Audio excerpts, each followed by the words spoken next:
깊이 있는 경제발전소 박연미의 경제탐사. 네, 저희 쌍용차 소식 전해드렸더니 4004번님 외에 여러분들께서 쌍용차가 또 기술만 빼앗기는 거 아닌가요? 걱정됩니다. 국민차로 만들면 안 되나요? 또 IMF 때처럼 헐값에 외국으로 넘어가는 거 아닌가요? 하셨는데 사실은 냉정한 시장의 시각으로 보면 저는 아무도 관심을 가져주지 않을까 봐 그게 더 걱정됩니다. 이미 쌍용차를 통해서 기술이 필요했던 상하이차, 인도의 마인드라 이런 회사들은 더 빠르게 전기차를 향해서 달려가고 있는 상황이어서 시장에서 더 이상은 쌍용차에 대한 관심이 없어질까 봐 그게 걱정인데 현장에 계신 근로자들을 지원할 수 있는 여러 가지 방법들을 좀 고민해봐야 하는 그런 시점인 것 같습니다. 그렇지만 울적한 소식만 있는 건 아니에요. 해외에서는 우리 K 콘텐츠를 다시 한번 빛낸 배우의 수상 소식이 들어왔습니다. 한국인 배우 최초로 골든글로브 수상자가 나왔는데요. 우린 깐부잖아. 78세의 배우 오영수 씨. 이 소식 듣고 어제 참 기뻐한 분들 많았을 텐데 자세한 내용 국내 최고의 평론가 김영대 평론가와 함께 알아볼게요. 안녕하세요. 안녕하세요. 추운 아침입니다. 네, 오늘 좀 일찍 만나네요. 특별한 요청으로 저희가 이 소식 금방 듣고 싶어서 네네. 빨리 듣고 싶어서 과연? 네. 오징어 게임에서 이 노배우의 이 존재감이란 그냥 무궁화 꽃이 피었습니다 몇 번 하셨을 때부터 저는 점 찍었어요. 이 오배우님은 그냥 나오신 분이 아니다. 골든글로브 나무조연상을 우리나라 배우가 받은 게 처음이죠.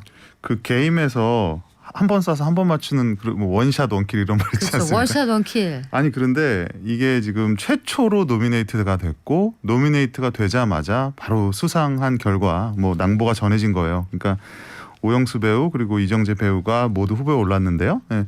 이제 이정재 씨는 수상을 하지 못했지만 이제 오영수 씨가 이제 골든글로브 나무조연상을 수상을 했고요. 예. 그리고 워낙에 고령이시고 연기 경력도 굉장히 오래되시고 뭐 사실은 뭐 이 오징어 게임이 오영수 배우의 뭐 대표작이라든지 네. 뭐 최고작이라든지 하는 것도 아니지만 우리가 이런 상징성은 정말 무시할 수가 없는 것 같아요. 그러니까 K 콘텐츠가 지금 세계로 나가고 특히 이게 연기라는 거는 작품이랑 또 달라서 어떤 게 있냐면 우리가 작품 같은 경우는 그 내러티브 그 어떤 전체적인 스토리나 이 작품의 완성도만을 보고 우리가 감동하고 그걸 평가를 할 수 있거든요. 특히 외국 사람 입장에서는 그렇잖아요. 이제 언어적인 장벽이 네. 있으니까.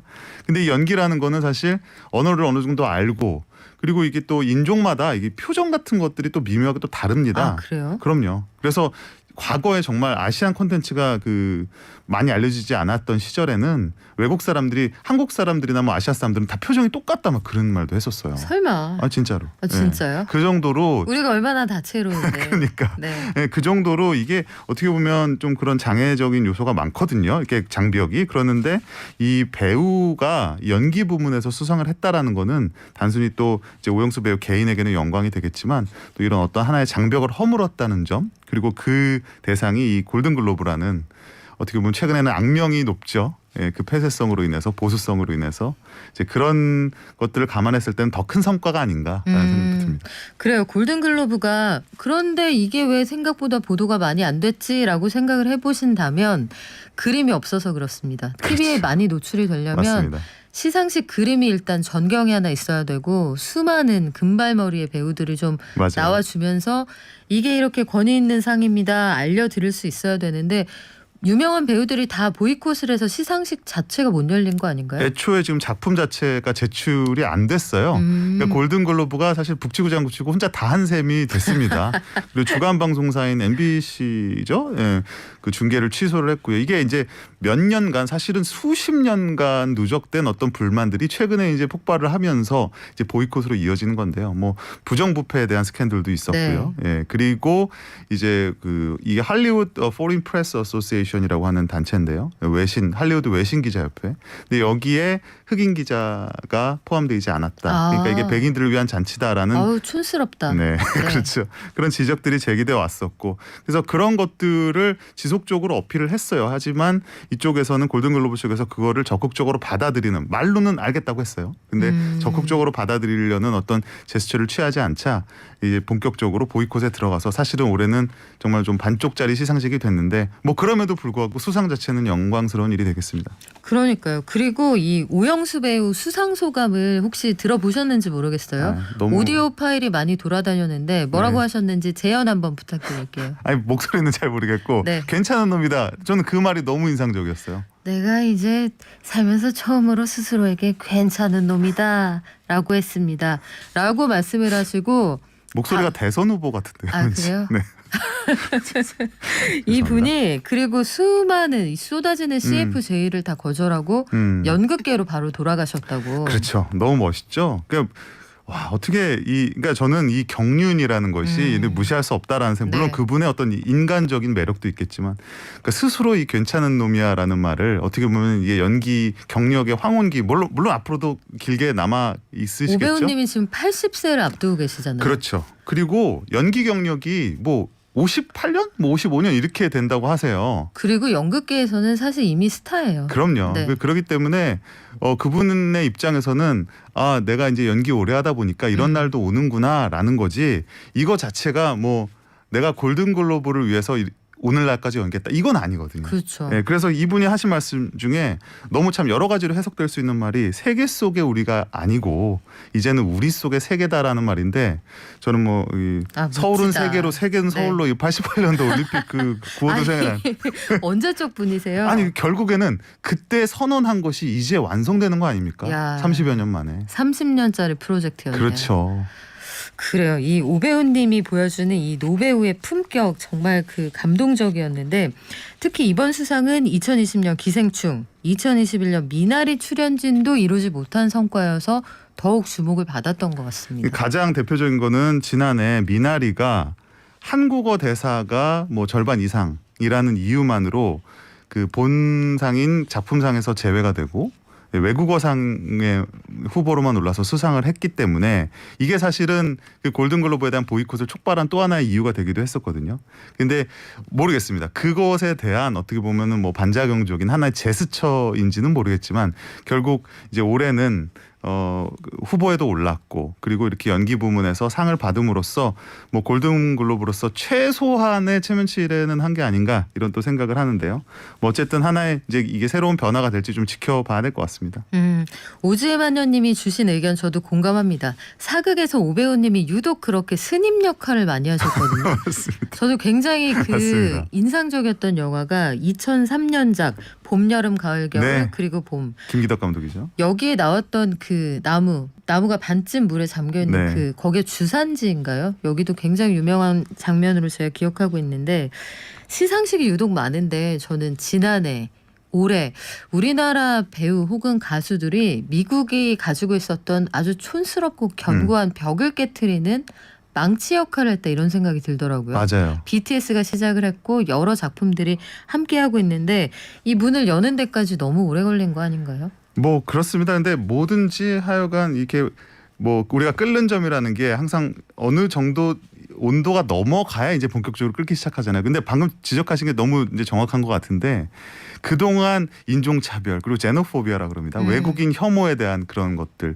그다음에 어떤 그런 인종적이고 PC함에 따라가지 못하는 이 보수적인 미국 특히 백인 뭐 남성 혹은 중년 이상의 그런 뭐 어떤 기득권층 이들에 대한 것들을 많은 지적이 있었지만 그거를 누구도 깨지 못했어요. 사실 어떤 계속 이슈만 제기돼 왔었는데 그런데 그것을 깨는 역할을 한국 콘텐츠, 한국 작품, 한국 배우가 했다라는 것이 이거는 뭐 자동 국뽕입니다. 자동 그러니까요. 국뽕. 네. 우리 스스로 좀 자랑스러워할 만한 부분이 많았던 그런 해인 것 같고 나이의 장벽을 허물었다. 언어의 장벽을 허물었다. 이런 얘기 많이 나오죠.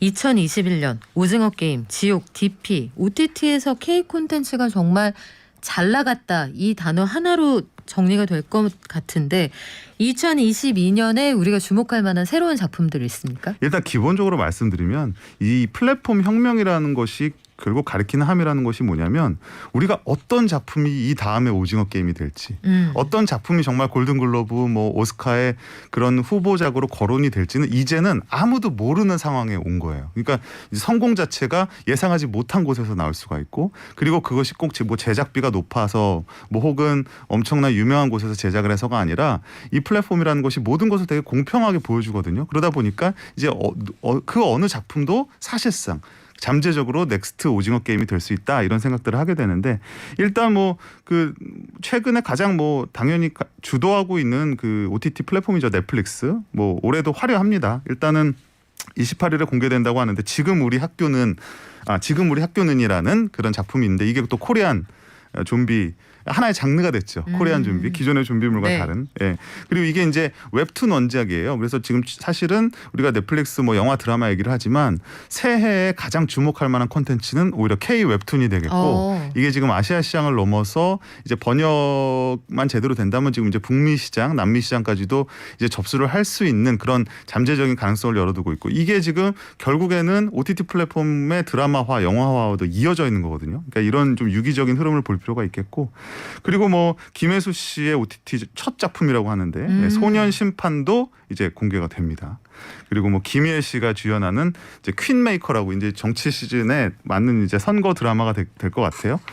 이게 이제 넷플릭스의 시리즈들로 앞으로 뭐 착착 나오게 될 것 같고 이제 뭐 토종 OTT들도 반격을 다 꾀하고는 있습니다. 일단 자본적으로나 이 제작비적인 면에서 지금 넷플릭스를 앞설 수는 없는 그런 상황이기 때문에 로컬에 좀 특화된 뭐 작은 작품들이라도 이런 작품들도 많이 준비가 돼 있다고 하고 일단은 그 메디컬 코미디물이라고 하는 내과 박원장이라는 작품이 있어요. 내과 박원장이요. 네, 이서진 씨 제목만 해도 뭔가 웃길 것 같은데, 근데 이서진 씨가 이제 대머리로 파격적인 대머리 아이고. 분장을 하신다 네. 그래갖고 뭐 그것만으로 화제를 모으고 있기도 하고, 그리고 우리 이제 이준익 감독님의 영화가 또 이제 티빙에서 공개가 되는데 이준익 감독님이 뭐 정말 다양한 장르를 하시지만 이번에는 SF 드라마라 그래요. SF요? 예. 사극 많이 하셨던 분 아니에요? 그렇죠. 예, 근데 이제 신하균 씨, 뭐 한지민 씨 이렇게 나온다고 하는데 이게 코리안 SF물이 항상 좀 논쟁의 대상이죠, 논란의 대상이죠. 뭐 한편으로는 이제 이 정도 기술력이 이제 앞으로 이제 왔다라는 어떤 칭찬의 말도 있지만 또 한편으로는 아직까지는 SF 장르에서는 한국이 특별히 이제 좀 두각을 못 나타내는 게 아닌가라는 또 비판도 있는데 한번 기대를 해볼 필요는 있겠습니다. 그래요. 계속 시도하면 나아질 거고 다만 네. 저는 그건 좀 조심했으면 좋겠어요. 한때 우리가 홍콩 느와를 얼마나 사랑했습니까? 그렇죠. 첩혈상궁, 천장지구, 영웅본색 뭐 줄줄이 사탕인데 어느 틈에 요즘 누가 홍콩 느와로 막 이렇게 됐단 말이에요. 자기 복제 때문에. 앞으로 그런 것들 조심하면서 K 콘텐츠 영원했으면 좋겠어요. 그래, 파이팅. 영원해야지. 저도 계속 영원히 나오나요? 그래요. 우리 김영대 평론가를 위해서도 K 콘텐츠 영원했으면 좋겠습니다. 오늘 말씀 고맙습니다. 감사합니다.